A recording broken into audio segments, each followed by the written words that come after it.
In the 1820s, New England's intellectual landscape was dominated by orthodox Calvinism. This framework operated on a bleak premise: complete and inescapable human depravity. But a new movement emerged to deliberately break that structure. They replaced it with intuitive self-reliance, arguing for the inherent goodness of the individual, powered by a direct connection to a divine spirit called the Oversoul. True understanding of the world cannot be handed down by ecclesiastical intermediaries, nor deduced through rigid empiricism. By asserting that the divine dwells within the human soul, the movement systematically decentralized spiritual authority. It placed the moral compass entirely within the individual conscience. Ralph Waldo Emerson, the theoretical architect of this movement, urged people to bypass established institutions entirely. He argued that accessing this divine spirit required individuals to transcend the physical and empirical world. Transcendentalism functions as a highly precise diagnostic tool for navigating the specific complexities of the 21st century. The instinct to trust one's own intuition offers a defense against cognitive automation by AI and the pressures of digital conformity. It also demands a reevaluation of the natural world, shifting the view of nature from an economic commodity to a spiritual necessity required for human sanity. By shifting the locus of authority entirely inward, Transcendentalists built a philosophical framework capable of driving massive societal reform. However, as we will see, that same intense focus on the self left it inherently vulnerable to profound modern narcissism. The immediate advantage of this extreme individualism was its political application. The movement became a powerful catalyst for cultural awakening and progressive reform in the 19th century. If all human souls are equally divine, artificial societal restrictions based on physical bodies lose their philosophical justification. Emerson and his protege, Henry David Thoreau, recognized the institution of slavery as completely incompatible with the concept of a divine inner light. They became devout abolitionists. Margaret Fuller applied this same logic to champion early feminism. She argued that since human beings are primarily souls rather than bodies, and souls have no gender, there is no moral rationale for female subordination. Her insistence on the primacy of the spirit over matter directly informed the demands for absolute intellectual and economic freedom at the Seneca Falls Convention in 1848. This cultural awakening also forged a distinct American literary identity. Writers like Walt Whitman answered Emerson's call to abandon Eurocentric traditions, prioritizing visceral, authentic self-expression to celebrate the everyday lives of the American people. This demonstrates the framework's structural vulnerability. As individuals prioritize internal truths and reject conventions, tethers of communal interdependence begin to snap. This chart shows rising scores on the narcissistic personality inventory. Sociologists argue spiritualities derived from this movement ultimately perpetuate these exact narcissistic disorders. The philosophy also suffered from extreme socioeconomic privilege. For the 19th century working class tethered to grueling labor for basic survival, the pursuit of abstract self-actualization was an unimaginable luxury. This tendency to ignore harsh empirical realities sparked a literary backlash. Authors like Herman Melville found the movement's optimistic view of human nature dangerously naive. In his novel Moby Dick, Melville presented Captain Ahab as the dark manifestation of Emersonian self-reliance. Ahab imposes his singular intuition upon the universe, bringing destruction upon his crew, because the philosophy fails to account for humanity's profound capacity for evil.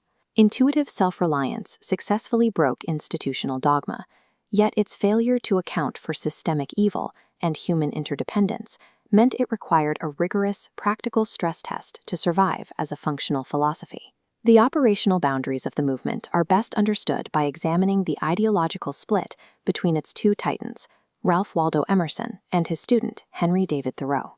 This matrix maps their divergent approaches. Emerson, the theoretical architect, was integrative. An individual withdraws into nature for inspiration, then returns to reform society. Thoreau, the radical pragmatist, was separatist. He permanently detached from a restrictive society to achieve absolute self-sufficiency in nature. For Thoreau, understanding human potential in the abstract was insufficient. He insisted that philosophical theories had to be rigorously tested through a deliberate restructuring of one's daily physical existence. This drive culminated in his famous 2-year retreat to a cabin near Walden Pond. It was a localized experiment designed to strip away the artificial complexities of modern consumerism and confront the essential facts of life. The philosophical distance between the two men eventually fractured their personal relationship, leading to a thoroughly documented intellectual rift. Emerson grew intensely frustrated. He viewed Thoreau's severe physical isolation, lack of conventional ambition, and combative personality as a complete rejection of the broader social responsibilities required of a great intellectual. Thoreau felt equally alienated. He documented his disappointment in his journals, characterizing Emerson as a cold intellectual skeptic who surrendered to conventionality and emotional distance. Despite their estrangement, this exact tension between cerebral, systemic theorizing and uncompromising physical nonconformity is what makes their philosophy adaptable enough to deploy against the crises of the 21st century. Today, the societal pressure to surrender individual liberty in exchange for convenience has been exponentially magnified by the advent of artificial intelligence. Large language models operate on aggregated historical data and statistical inference. By matching human abilities in brute calculation and formal logic, these systems blur the boundary between human and machine thought, challenging the definition of human dignity. Emerson's concept of the original self serves as a critical philosophical defense against this integration. He asserted that a consciousness in purposeful evolution generates a genuine originality that cannot be outsourced to aggregated data. This diagram contrasts algorithmic logic with what cognitive scientists call System 1 thinking. This is the uniquely human, tacit intuition that synthesizes context, aesthetics, and feeling long before it can be articulated in code. Modern scholars term this framework AI Transcendentalism.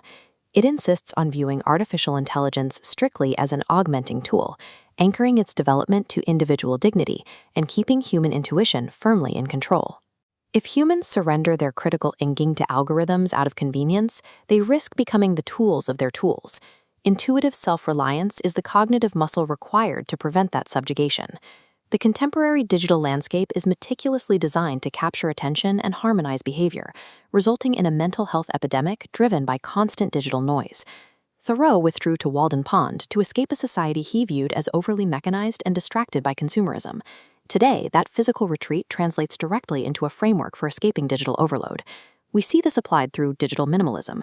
Just as Thoreau rejected non-essential physical complexities, adherents of this modern movement intentionally strip away superfluous applications and devices to reclaim their cognitive bandwidth. Modern subcultures seeking a similar detachment from hyperconsumerism draw explicit inspiration from these economic principles. The FIRE movement, financial independence, retire early, utilizes extreme frugality to achieve the exact liberation from wage slavery that Thoreau sought in the 1840s.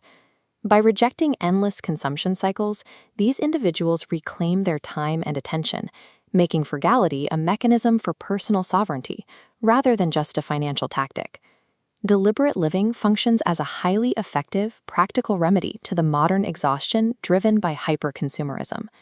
Perhaps the most globally consequential legacy of Thoreau's pragmatism is his framework for civil disobedience against an unjust state. The doctrine operates on a strict rule.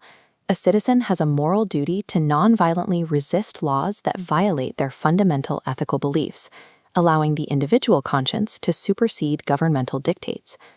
This philosophy provided the strategic blueprint for major 20th century activism, beginning with Mahatma Gandhi's independence movement in India. It echoed through the mid-century civil rights crusades and directly influenced the Velvet Revolution, which utilized nonviolent resistance to overthrow authoritarian regimes in post-Soviet states. In the contemporary landscape, this strategy remains essential. Movements like Black Lives Matter utilize nonviolent disruption as a highly visible, communicative act designed to force society to confront systemic racial injustice. The modern climate movement relies entirely on these same principles. When activists face imprisonment for disrupting infrastructure to protest governmental inaction, Their legal defenses explicitly invoke Thoreau's writings to justify prioritizing universal moral law over local civil law. The willingness to accept physical and legal consequences to highlight systemic immorality remains the ultimate living proof of intuitive self-reliance. The enduring utility of American Transcendentalism lies in the synthesis of its founders. Emerson provided the speculative framework of limitless human potential, and Thoreau provided the pragmatic instructions for physical resistance. Reclaiming the originality of the human mind against algorithms and demanding material simplicity have become essential survival strategies in a hyper-mechanical environment. By maintaining a direct, original relationship with the universe and trusting our own intuition, we preserve our individual sovereignty against a world engineered for conformity.